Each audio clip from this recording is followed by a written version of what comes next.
आपके माध्यम से मैं उनको कुछ आईना दिखाना चाहता हूँ। मुझे ऐसा लगता है कि कांग्रेस ने 55 सालों तक जो शासन लोगों को भ्रमित करने, लोगों को सजावाग दिखाने, लोगों का शोषण करने, इस आधार के ऊपर उन्होंने शासन किया है। क्योंकि कुछ समय तो लोगों के मन में इन्होंने जिस प्रकार का देश के अंदर एक वातावरण बना दिया था कांग्रेस के लोगों ने कि आज़ादी में कांग्रेस की भूमिका रही है, और उस आधार के ऊपर वोट भी कलेक्ट करते रहे। परंतु अगर हम महात्मा गांधी जी का संदेश को सुने, जो महात्मा गांधी जी ने कहा था कि देश आजाद हो गया है और कांग्रेस को अब समाप्त कर देना चाहिए, तो उसमें महात्मा गांधी जी ने कहा था। परंतु कांग्रेस के जो और कांग्रेस को अब समाप्त कर देना चाहिए, तो उसमें महात्मा गांधी जी ने कहा था। परंतु कांग्रेस के जो नेता थे उन्होंने उसका लाभ उठाया और देश को अंधेरे में रखा, देश के लोगों का शोषण किया। जब 55 सालों में जो लोगों की अपेक्षाएं थी, ये उन लोगों की अपेक्षाएं थी जिन्होंने इस आजादी में अपने आप को कुर्बान किया है। उनके सपने थे कि हमारा भारत गुलामी की जंजीरों से हम भी खुली हवा में सांस ले सकें, उससे मुक्त होना चाहिए। परंतु उसका लाभ उठा करके और लोगों को गुमराह करते रहे।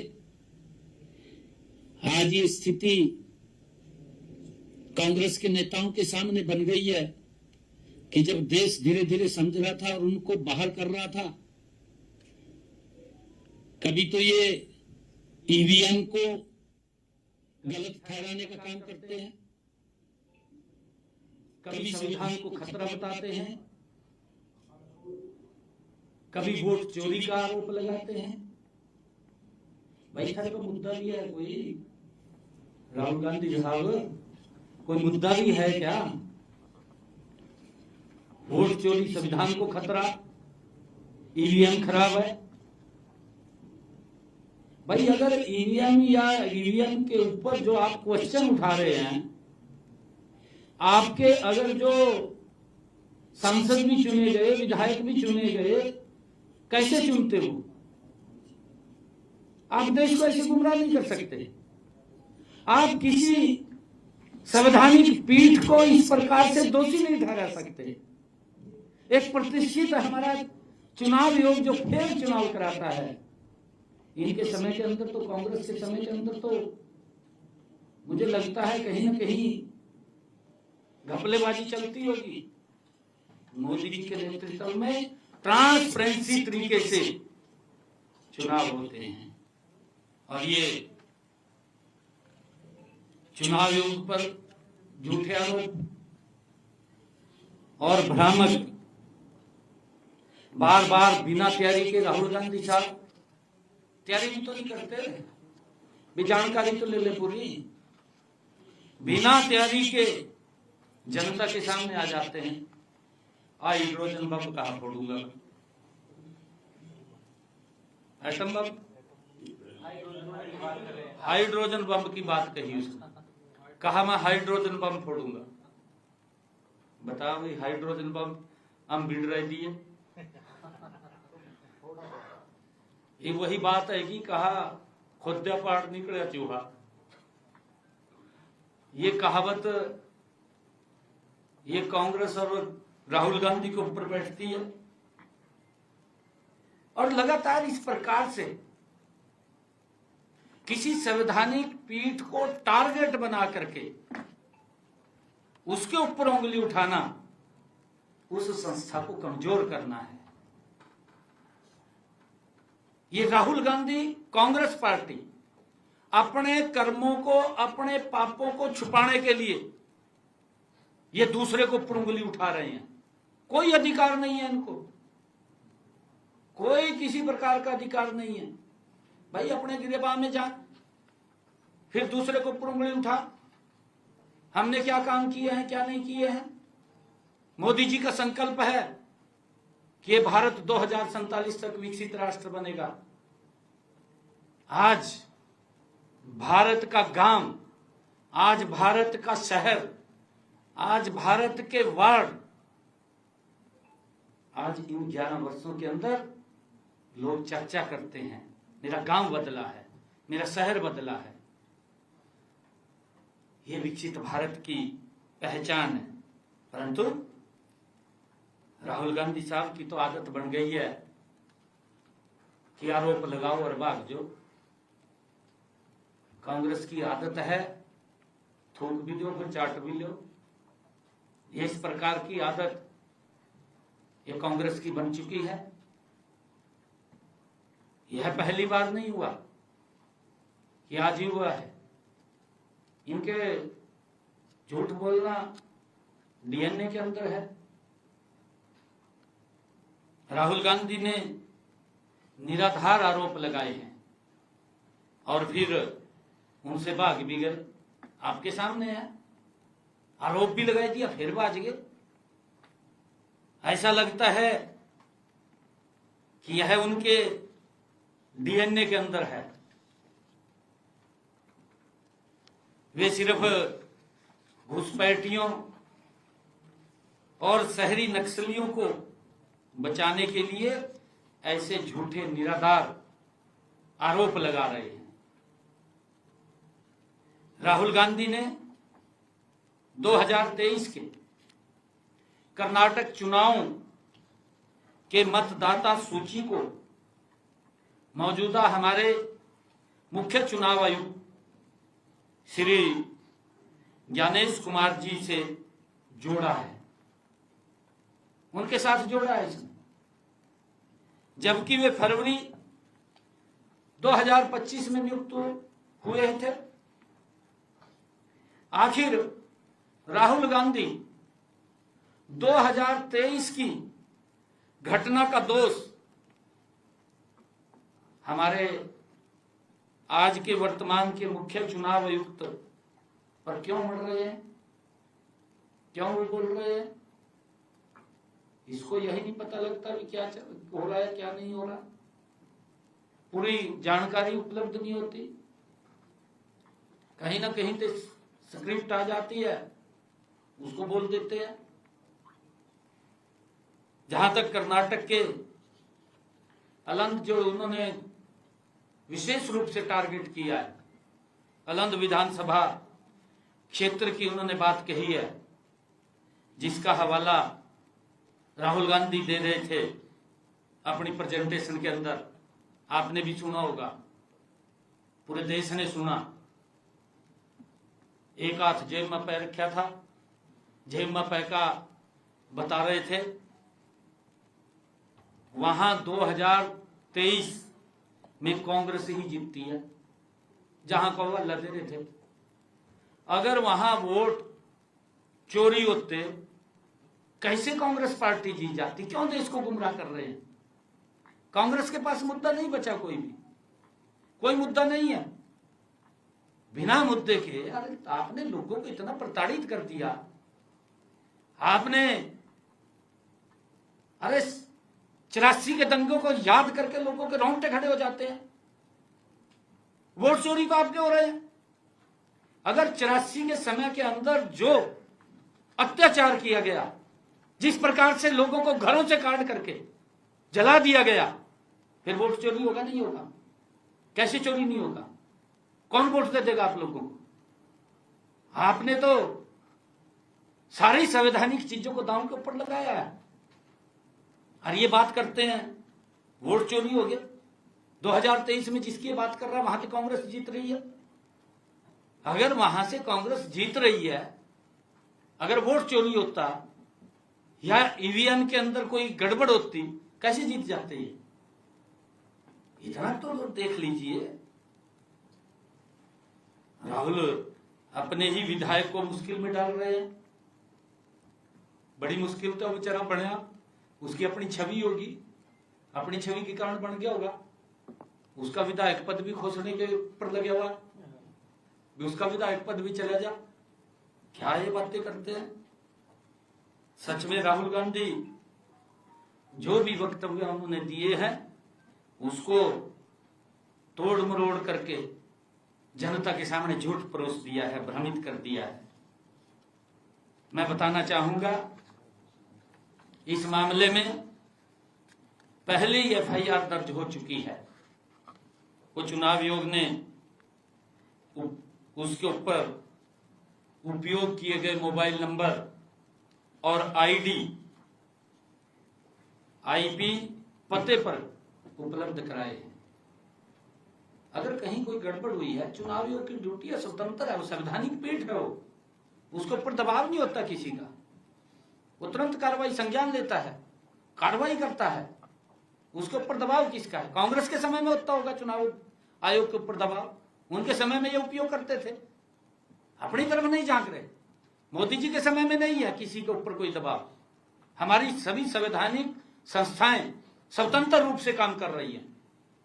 मोदी जी के नेतृत्व में संविधान सुरक्षित है। कांग्रेस के समय में संविधान भी सुरक्षित नहीं था। इनके समय का रिकॉर्ड उठा करके देख लीजिए, लोकतंत्र सुरक्षित नहीं था। जब इनके पैरों तले से जमीन निकल चुकी, जब इनका झाड़ी खत्म हो गया, झाड़ी नहीं रहा इनका, तो फिर कहां से धान आएगा? झाड़ तो रहा नहीं, खाली हो रहेगा, नीचे के डंड कड़ रहेंगे, पराली रहेगी। और इसकी जांच कर्नाटक में कांग्रेस की ही सरकार और सीआईडी कर रही है। उन्हीं की सरकार कर रही है। सीआईडी वहां की नहीं की सीआईडी है इस टाइम। तो मैं राहुल गांधी जी से ये पूछना चाहता हूं कि अपनी ही पार्टी की सरकार की जांच पर उनको भरोसा नहीं है क्या? भरोसा होना चाहिए ना। अपनी सरकार के ऊपर ही भरोसा नहीं रहा। दरअसल ये फ्रस्ट्रेशन में आ गए, पता नहीं लगता क्या हो रहा है, क्या नहीं हो रहा, क्या कह रहे, फ्रस्ट्रेशन में आ गए। हाल ही में ही राहुल गांधी ने कहा कि लोकतंत्र को बचाना उनका काम है। राहुल गांधी ने कहा कि लोकतंत्र को बचाना उनका काम है, बल्कि उनका काम भाजपा का विरोध करना है, मोदी जी की नीतियों का विरोध करना है। मोदी जी ने जो संकल्प लिया है कि ये भारत 2047 तक विकसित राष्ट्र बनेगा, उसका विरोध करना ये राहुल गांधी का एजेंडा है, ये कांग्रेस का एजेंडा है, इंडी गठबंधन के लोगों का एजेंडा है कि विकसित भारत को कैसे रोका जाए। कोई और एजेंडा नहीं है इनका। यह एक ही लाइन उनकी असली मंशा को उजागर करने के लिए काफी है जो उन्होंने कहा है। मित्रों, राहुल गांधी के सभी झूठे दावों को भारतीय चुनाव आयोग ने भी प्रेस कॉन्फ्रेंस कर कुछ मिनटों में उसको खारिज कर दिया है। एक संवैधानिक पीठ है जो सभी के लिए काम करती है। वो ना तो बीजेपी देखती है, ना कांग्रेस देखती है, ना अन्य दल देखती है। सबके लिए समान रूप से वो संवैधानिक पीठ काम करती है। और अगर कोई दिक्कत आती है फिर उसी के पास एप्लीकेशन लेके जाए, फिर शिकायत भी वहीं जा रहे करने। भाई आप वहां से अगर आपको भरोसा नहीं है फिर शिकायत करने क्यों जा रहे हैं? शिकायत करने भी उसी के पास जा रहे हैं। एक आपको भरोसा नहीं है। किस तरीके से ये लोग हमारी संवैधानिक संस्थाओं को, पीठों को कमजोर करने का काम कर रहे हैं।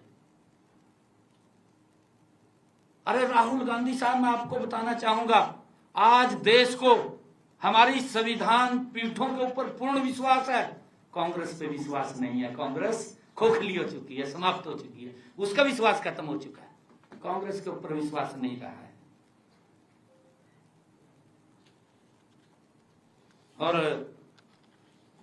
अलंद विधानसभा सीट के जो रिकॉर्ड हैं बताते हैं, 2018 में यह सीट भाजपा के सुभाष गुट्टेदार ने जीती थी। सुभाष गुट्टेदार उन्होंने जीती थी।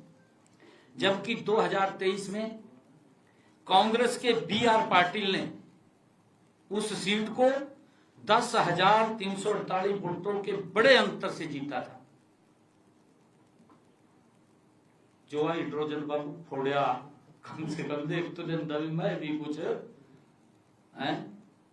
बॉम्ब ठाए घूम रहा, आज नहीं कुछ भी।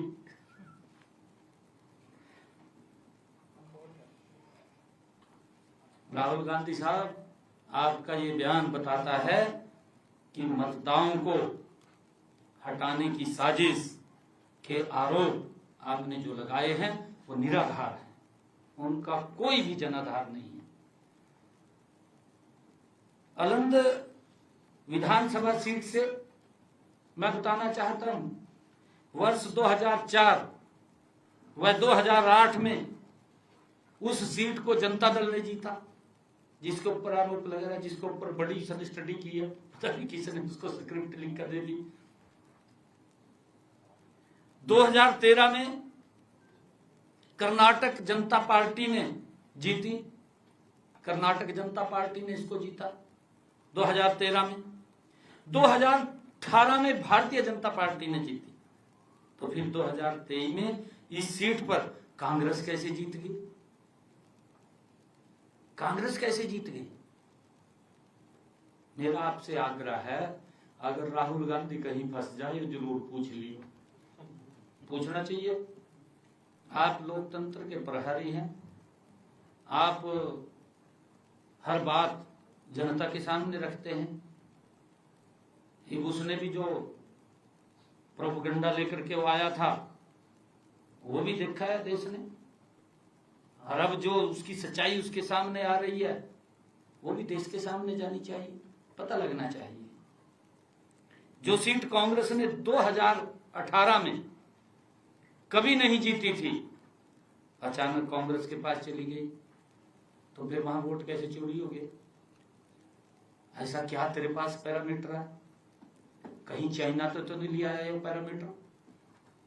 पूछना चाहिए, अभी चाइना तो नहीं लिया आया, इसके बाहर बड़े आया था, कहीं से लिया आया और ये फार्मूला पता नहीं लगता हमको। तो इसका मतलब यह है कि कांग्रेस ने ही वोट चोरी किया था, यही मतलब है कि कांग्रेस ने चोरी किया वोट। कांग्रेस की पुरानी आदत है बार बार ये इसके ऊपर ईवीएम के ऊपर क्वेश्चन उठाना और ये कहना कि वोट चोरी हो गया। इनके समय में चोरी होते थे वोट, किस प्रकार से बंडल के बंडल कह देते थे, फलाने के नाम कर दो भाई, सर्टिफिकेट दे देते। आज वो मोदी जी ने बंद कर दिया है। अब इनको लगने लगा है, राहुल गांधी अपने आप को तो खुद बड़ा होशियार समझते हैं, लेकिन उनके पीछे जो झूठ के निशान वो छोड़ करके चले जाते हैं। राहुल गांधी ने यह भी दावा किया कि अलंद विधानसभा क्षेत्र से बबीता चौधरी, सोन कांतले, काशीनाथ और अशोक मणि राव के नाम मतदाता सूची से हटा दिए गए। यह भी उन्होंने अपने वक्तव्य में कहा, राहुल गांधी ने। जबकि यह सच है कि इन तीनों मतदाताओं के नाम अभी भी चुनाव आयोग के रिकॉर्ड में वैध हैं, अभी भी हैं। ये तो ये सोचता है कि शायद पता नहीं है किसी को, कुछ भी नहीं पता। सबसे बड़ा समझदार अगर कोई है राहुल गांधी है, कांग्रेस है, जिन्होंने 4-4 दिन के अंदर भयानक बरसात के अंदर खड़े रहा थे लोग लाइन के अंदर सिलेंडर लेने के लिए, भयानक सर्दी के अंदर बाज भी नहीं सकते लोग। वे भाई बरसात है कि ऊपर वे मैं सिलेंडर छोड़ कर इधर उधर हो जाऊं, लोग सोच लेते पता नहीं कौन ठहले जगह सिलेंडर मारा। उस समय के अंदर बरसात में खड़े रहते थे, बरसात में खड़े रहते थे, तो फिर लोग फिर कह रहे चोरी हो गई वोट। चोरी तो आपके क्रियाकलापों ने की है, आपने तो अपने आप को मजबूत किया है, देश को मजबूत नहीं किया। आज भी इनके जो डीएनए के अंदर जो इनकी सोच है, देश की संवैधानिक संस्थाओं के ऊपर जिस प्रकार से ये हमला बोलते हैं, जिस प्रकार से उनको अपमानित करते हैं, आप रिकॉर्ड उठा करके देख लीजिए। हर चीज को अपमानित, हर संवैधानिक संस्था को समय समय के ऊपर कांग्रेस और इनके इंडी गठबंधन के दलों ने अपमानित करने का काम किया है। मैं नहीं कहता हूं, आप देखिए जागरूक पत्रकार हैं। एक आदमी ये बोलता है मंचों के ऊपर खड़ा होकर के कि कांग्रेस इतनी भ्रष्टाचारी पार्टी है, पब्लिक के सामने खड़ा होकर के मंच के ऊपर बोलता है, मैं अपने बच्चों की कसम खाता हूं कभी कांग्रेस से समझौता नहीं करूंगा। और सबसे पहले जगबंधु गले में चिपट गया। फिर ये वोट देख रहे हैं ना लोग, वोट चोरी हो रहे नहीं हो रहे। ये बोलते तो कुछ है, करते कुछ है। ये तो अपनी स्वार्थ सिद्धि के लिए लगे हुए हैं, देश की स्वार्थ सिद्धि के लिए नहीं लगे। ये फर्क है कांग्रेस इंडी गठबंधन और मोदी के अंदर। मोदी जी का स्वार्थ है देश को विकसित राष्ट्र बनाना, कांग्रेस का स्वार्थ है अपने आप को विकसित करना। ये अंतर है। कांग्रेस का स्वार्थ है अपने आप को विकसित करना, मोदी जी का स्वार्थ है राष्ट्र को विकसित करना, भारत को विकसित करना। ये मोदी जी का ध्येय है। मैं ये कहना चाहूंगा कि चुनाव ऑनलाइन जीते हारे नहीं जा सकते, जो राहुल गांधी साहब कह रहे थे। ऑनलाइन तो केवल झूठ फैलाया जा सकता है। झूठ फैलाने में तो आजकल सोशल मीडिया पर कोई भी डाल दे, कुछ भी कह दे, कोई जोड़ लग रहा है इनका। परंतु आज देश समझ रहा है, देश देख रहा है इनके क्या क्या झूठी बातें गढ़ी जा सकती हैं, दुष्प्रचार किया जा सकता है। इसमें तो राहुल गांधी और कांग्रेस इंडी गठबंधन पूरा माहिरा। कैसे गढ़ना, एक ऐसी पता नहीं कहां से चलेगा, चलकर उसमें ऐसा प्रेजेंट कर देंगे लोगों के सामने, भाई ये तो बड़ा खतरनाक काम कर दिया। परंतु अब ये चलने वाला नहीं कांग्रेस का। कांग्रेस का ये झूठ भी बिकने वाला नहीं है। झूठ के ऊपर झूठ कांग्रेस बोलती है। अब कांग्रेस का झूठ भी, क्योंकि अब लोग समझ चुके हैं ऐसी हालत होगी है कांग्रेस की। राहुल गांधी ने कहा कि यह मामला संयोगवश तब प्रकाश में आया जब एक बूथ स्तर के अधिकारी ने देखा कि उसके चाचा का वोट ही गायब है। बड़ी गंभीर बात कही। कहा उसके तो ध्यान में तब आया जब एक ने देखा कि उसके चाचे का ही वोट गायब है। जांच करने पर पता चला कि मतदाता को हटाने के लिए पड़ोसी के प्रमाण पत्रों को इस्तेमाल किया गया था। पड़ोसी के, कितना बड़ा ये झूठ गढ़ने का काम करते हैं। हालांकि वास्तव में न तो चाचा ने और न ही पड़ोसी ने ऐसा किया था। चाचा तो नेहरू भी था, इसी का वो था ना, चाचा ही याद आवागा, और क्या आवागा है, चाचा ही याद आवागा। गजब कर रहा है ये भी, कितना झूठ फैला रहा है, देश के सामने फैला रहा है। कोई अधिकार नहीं है झूठ बोलने का।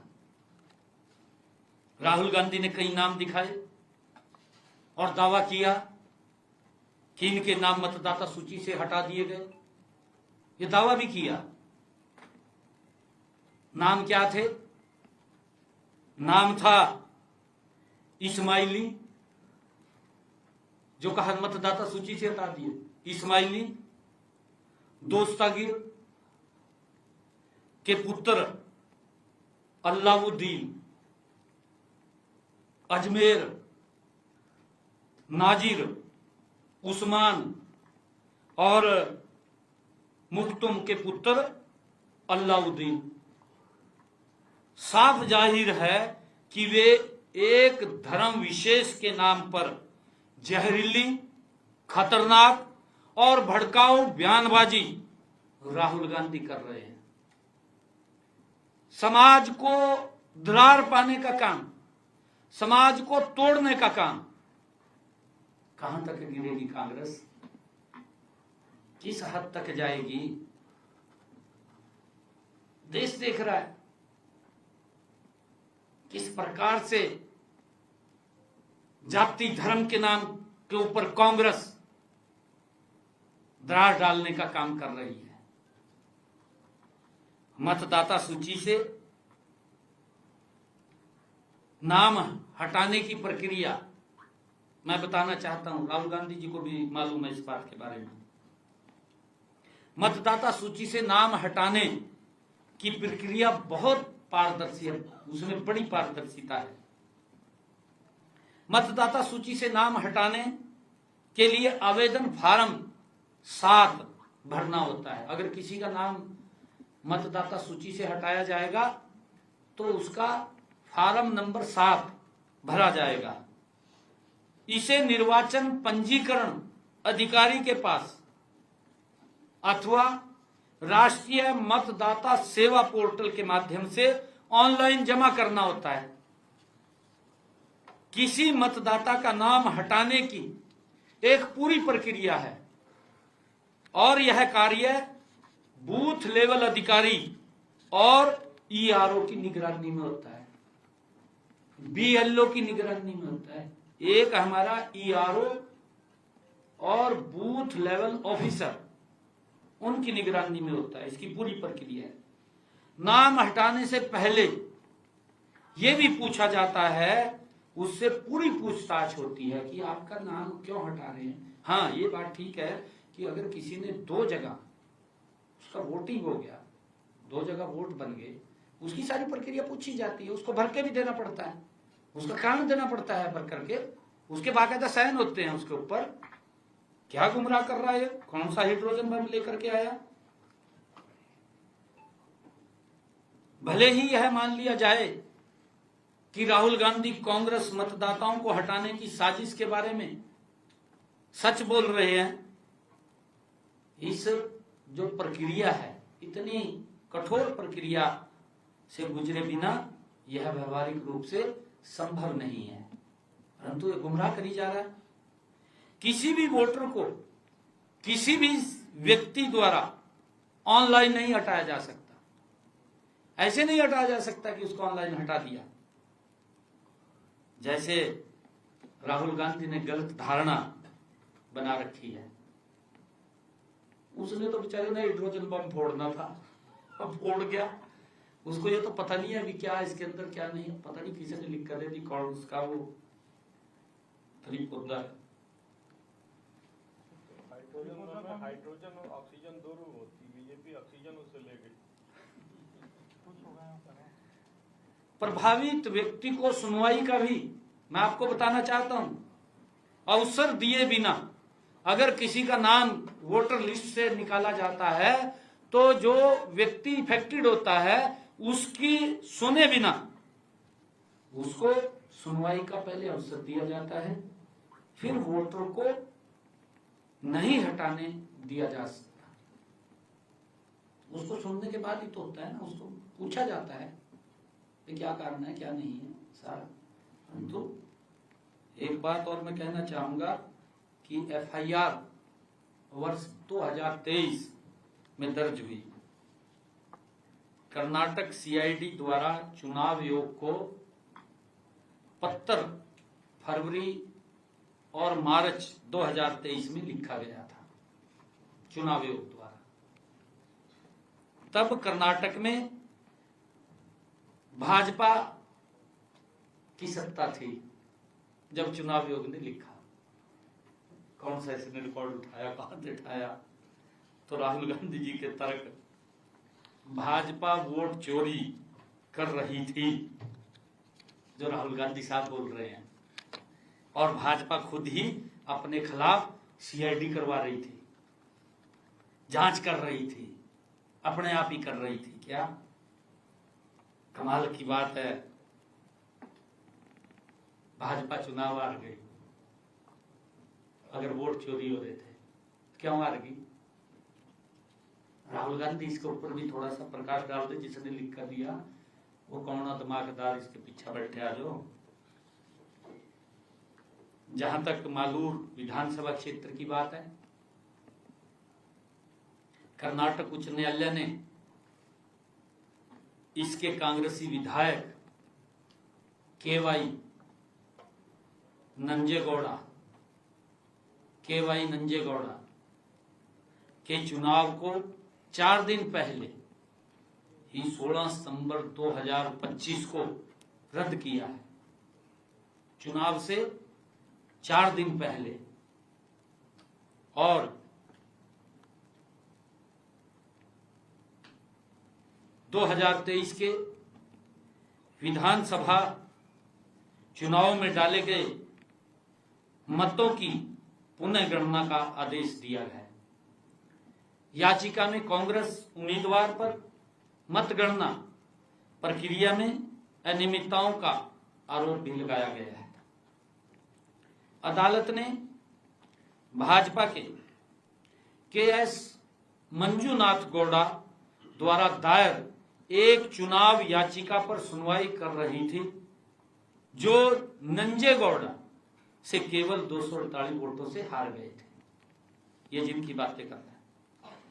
लगभग 2 साल की सुनवाई के बाद अदालत ने पुनः मतगणना के पक्ष में फैसला सुनाया और नंजेगौड़ा के चुनाव को अवैध घोषित कर दिया।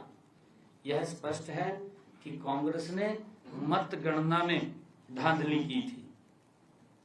राहुल गांधी का एक और झूठ उजागर हुआ है। उन्होंने आरोप लगाया कि कर्नाटक में 19 दिसंबर 2022 को प्रकाशित मतदाता सूची से लोगों के नाम हटा दिए। मैं उनके इस आरोप के बारे में कहना चाहूंगा कि कांग्रेस के बीएलओ के पास इसकी जांच करके उनके नाम वापिस जोड़ने के लिए 5 महीने का समय था। अगर वे वास्तव में कांग्रेस के मतदाता थे तो कांग्रेस ने ऐसा क्यों नहीं किया? कांग्रेस के बीएलओ क्या कर रहे थे? यह एक विचारणीय विषय है। इस मामले में राहुल गांधी ने एक पीपीटी जारी की है जो त्रुटियां, कुतर्कों और मूर्खतापूर्ण धारणाओं से भरी है। ऐसा करके वे अपनी विफलताओं को छिपाने और देश में अराजकता फैलाने का काम राहुल गांधी कर रहे हैं। चुनाव आयोग ने राहुल गांधी को विकल्प दिया था कि वे सबूत के साथ शपथ पत्र दाखिल करें या वो देश से माफी मांगे या सबूत के साथ शपथ पत्र दें। इसकी भी समय सीमा बीत चुकी है और राहुल ने इनमें से कुछ भी नहीं किया। वे केवल टीवी पर अपनी नाटक करने के लिए आते हैं, शक्ल दिखाने के लिए आते हैं। कानून के माध्यम से न्याय नहीं, ये इस प्रकार की बातें करते हैं। राहुल गांधी ने खुले तौर पर चुनाव आयोग पर भारत को नष्ट करने वालों को संरक्षण देने का आरोप लगाया। जब उनके पास कोई सबूत नहीं होता है तो वे संवैधानिक संस्थाओं पर हमला करते हैं। संस्थाओं को कमजोर करना कांग्रेस की संस्कृति रही है, उनके डीएनए में है। उन्होंने जिन नामों और निर्वाचन क्षेत्रों को उजागर किया है, ये सभी कांग्रेस की घुसपैठियों और राजनीति के अनुरूप चुने गए हैं। प्रधानमंत्री मोदी जी पहले ही चेतावनी दे चुके हैं कि कांग्रेस घुसपैठियों को संरक्षण देती है। राहुल के बयानों से इसे फिर साबित कर दिया गया कि वह भारत में नेपाल, बांग्लादेश शैली की अराजकता लाने की पूरी कोशिश कर रहे हैं। राहुल गांधी भारतीय मतदाताओं के लिए नहीं लड़ रहे हैं, वे घुसपैठियों के वोट बैंक के लिए लड़ रहे हैं। वे सब पत्थर लेकर अपने झूठ को साबित करने के से इनकार करते हैं और इसके बजाय अराजकता की शहरी नक्सली पटकथा दोहराते हैं। कांग्रेस लोकतंत्र से खेल रही है, भाजपा उसकी रक्षा कर रही है। वह विभाजन को बढ़ाने के लिए हर मुद्दे में दलित, ओबीसी, आदिवासी का नाम घसीटते हैं, लेकिन वह ईमानदार मतदाताओं के अधिकार खोने के बारे में बात करने से बचते हैं, क्योंकि उनकी प्राथमिकता ध्रुवीकरण और घुसपैठिए हैं। कांग्रेस का एकमात्र उद्देश्य है लोकतंत्र में विश्वास को तोड़ना, अशांति पैदा करना, भारत को अस्थिर करना, जबकि भाजपा लोकतंत्र की रक्षा करती है और कांग्रेस घुसपैठियों की करती है। मित्रों, मैं कहना चाहूंगा कि भारत का लोकतंत्र पूरी तरह सुरक्षित है। कुछ असफल लोग अपनी नाकामियों को छुपाने के लिए अराजकता फैलाकर इस खतरे में देश को डालने की कोशिश कर रहे हैं। शायद उनके पास अपना राजनीतिक वजूद बनाए रखने का यही एकमात्र रास्ता बचा हो। कांग्रेस तो जनहित भूल चुकी है। हरियाणा में कांग्रेस पार्टी के भीतर कैसा लोकतंत्र है हम सब देख रहे हैं, आपको भी मालूम है, यह सब लोग देख रहे हैं, पता है लोगों को।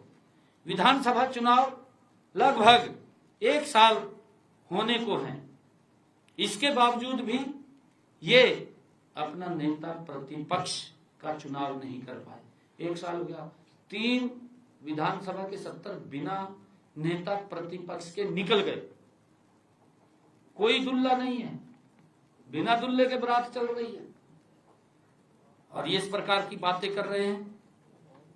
हरियाणा विधानसभा नेता आज भी प्रतिपक्ष से वंचित है। कांग्रेस के लोग तो केवल भ्रामक प्रचार करने में लगे हुए हैं। इन्हें अपने द्वारा चुनाव में की गई धांधलियां याद क्यों नहीं आ रही? मैं 1-2 उदाहरण देता हूं। वर्ष 2009 में विधानसभा चुनाव में सुखबीर कटारिया बोगस वोटिंग मामला कौन नहीं जानता, खूब चर्चा में रहा।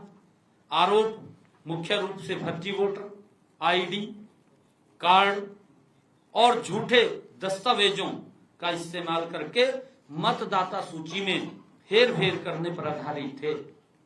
वर्ष 2009 में मतदाता जागरूक मंच नामक एक एनजीओ ने याचिका दायर की, जिसमें आरोप लगाया गया कि कटारिया और अन्य कई लोग गुरुग्राम चुनाव परिणामों को प्रभावित करने के लिए फर्जी वोटर आईडी कार्ड बनाने और इस्तेमाल करने में शामिल थे। यह आरोप लगा।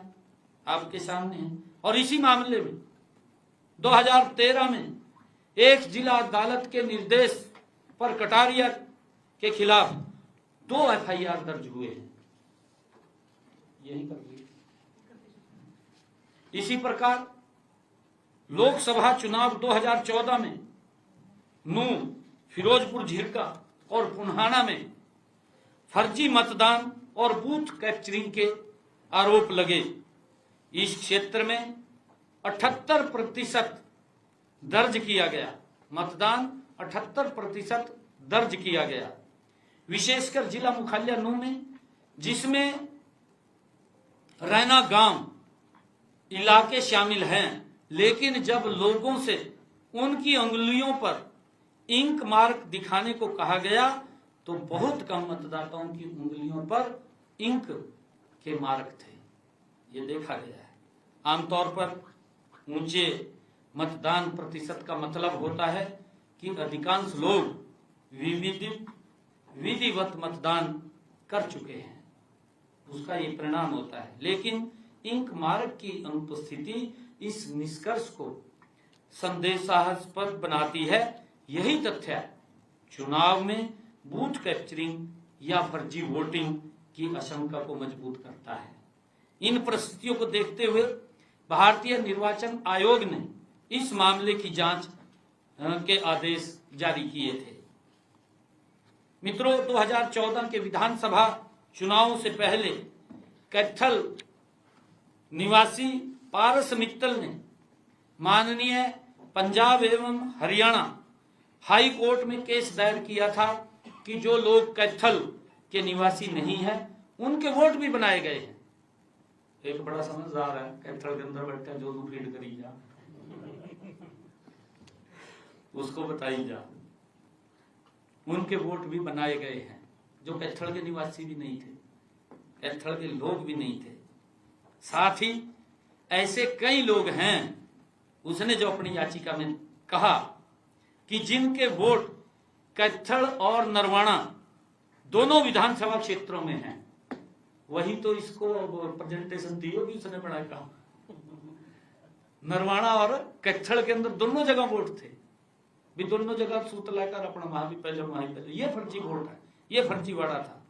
मैं बताना चाहूंगा कि इन दोनों ही विधानसभा क्षेत्रों में कांग्रेस के नेता जो राहुल गांधी की नाक के बाल बने हैं रणदीप सुरजेवाला थे, उसको भी थोड़ी सी ध्यान करना चाहिए। पारस मित्तल ने 6 मई 2014 को 10,000 फर्जी वोटर की लिस्ट भी निर्वाचन अधिकारी को सौंपी थी। जांच के बाद 7,447 मतदाताओं को फर्जी मानते हुए मतदाता सूची से हटा दिया गया था। ये 2014 की बात है यार, इनका समय था, सरकार थी इनकी।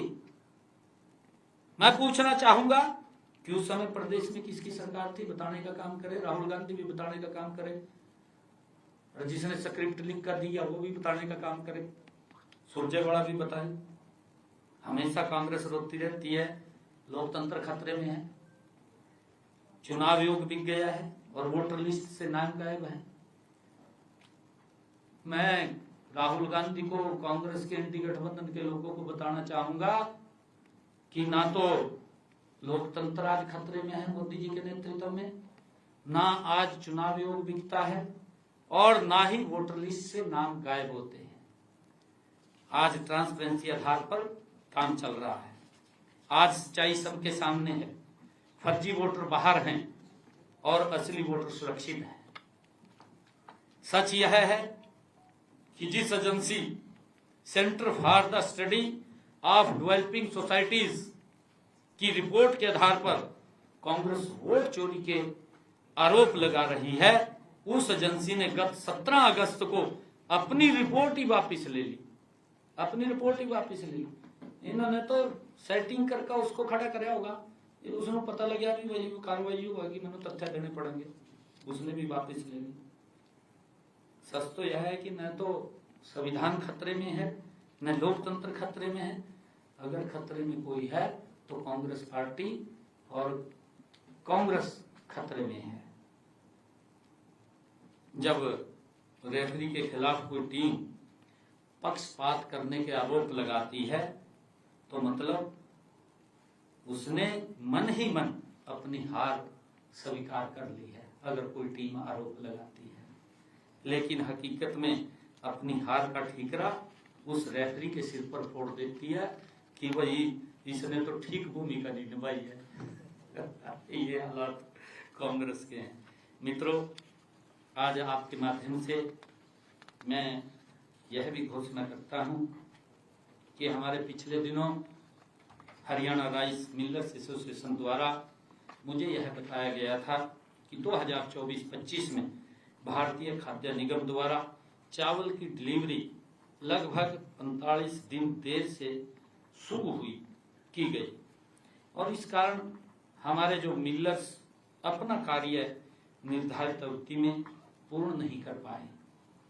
इसलिए आज मैं राइस मिलर्स को दिए जाने वाली बोनस की राशि की अवधि को 15 मार्च 2025 से बढ़ा करके 30 जून 2025 करने की घोषणा करता हूं, जिससे लगभग 1000 मिलरों को लाभ मिलेगा। इसके अतिरिक्त मैं दूसरा ये भी कहना चाहूंगा कि जो हमारे राइस मिलर्स की चावल की डिलीवरी अवधि को रीशेड्यूल करते हुए 30 जून 2025 करने का निर्णय लिया गया है। इस निर्णय अनुसार इन सभी राइस मिलर्स को बोनस की राशि के अतिरिक्त होल्डिंग चार्जिंग में भी छूट का लाभ प्राप्त होगा, जिसकी राशि लगभग 50 करोड़ रुपए तक होगी। और आज मैं ये भी घोषणा करता हूं कि खरीफ फसलों की खरीद 1 अक्टूबर 2025 की बजाय अब 22 सितंबर से शुरू हो जाएगी। 22 सितंबर से हमारी जो खरीफ की फसल है उसकी खरीद शुरू हो जाएगी और धान का जो एमएसपी है वो धान जो कॉमन है उसका है 2369 रुपये और धान जो ग्रेड ए है उसका है 2389 रुपये। जबकि अगर हम देखें 2014 में ये 1360 था धान कॉमन का और आज ये 2369 रुपये है और धान ग्रेड ए 2014 में ये 1400 रुपये था और आज ये इसका जो एमएसपी है 2389 रुपये। कांग्रेस ने ये भी हमारे किसान भाइयों के अंदर एक भ्रम फैलाया कि एमएसपी बंद हो जाएगा, एमएसपी बंद हो जाएगा। ये अपने चेहरे को देखें, ये शीशे में चेहरा देखते हैं, शीशे को गलत कहते हैं। शीशा गलत नहीं है, आपका चेहरा गलत है। बहुत बहुत धन्यवाद।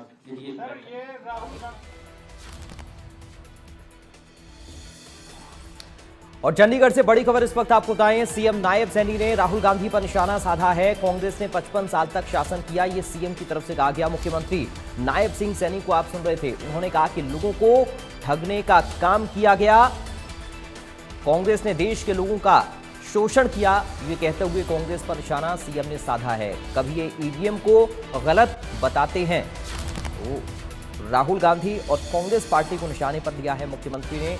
आप सुन रहे थे मुख्यमंत्री नायब सिंह सैनी को। सीएम ने प्रेस को संबोधित किया और कहा कि ये वोट चोरी के आरोप लगा रहे हैं। कभी ईवीएम पर ठीकरा, कभी वोट चोरी का आरोप। राहुल गांधी के पास कोई मुद्दा नहीं है। चुनाव आयोग पर सवाल उठाना गलत है, ये भी मुख्यमंत्री की तरफ से कहा गया। उन्होंने कहा कि बिना तैयारी के राहुल गांधी आ जाते हैं, वे वोट चोरी के आरोप लगा रहे हैं। सीएम ने राहुल गांधी और कांग्रेस को निशाने पर लिया है। राहुल गांधी के आरोपों को लेकर मुख्यमंत्री नायब सैनी ने बयान दिया, कहा कि कोई मुद्दा राहुल गांधी के पास में नहीं है, चुनाव आयोग पर सवाल उठाना गलत है, ये भी नायब सिंह सैनी की तरफ से कहा गया है। उन्होंने कहा कि बिना तैयारी के आ जाते हैं राहुल गांधी। पहले ईवीएम का मुद्दा उठाया, अब वोट चोरी की बात राहुल गांधी कर रहे हैं। इनके पास कोई मुद्दा नहीं है और बिना तैयारी के राहुल गांधी आ जाते हैं, ये मुख्यमंत्री ने कहते हुए निशाना साधा।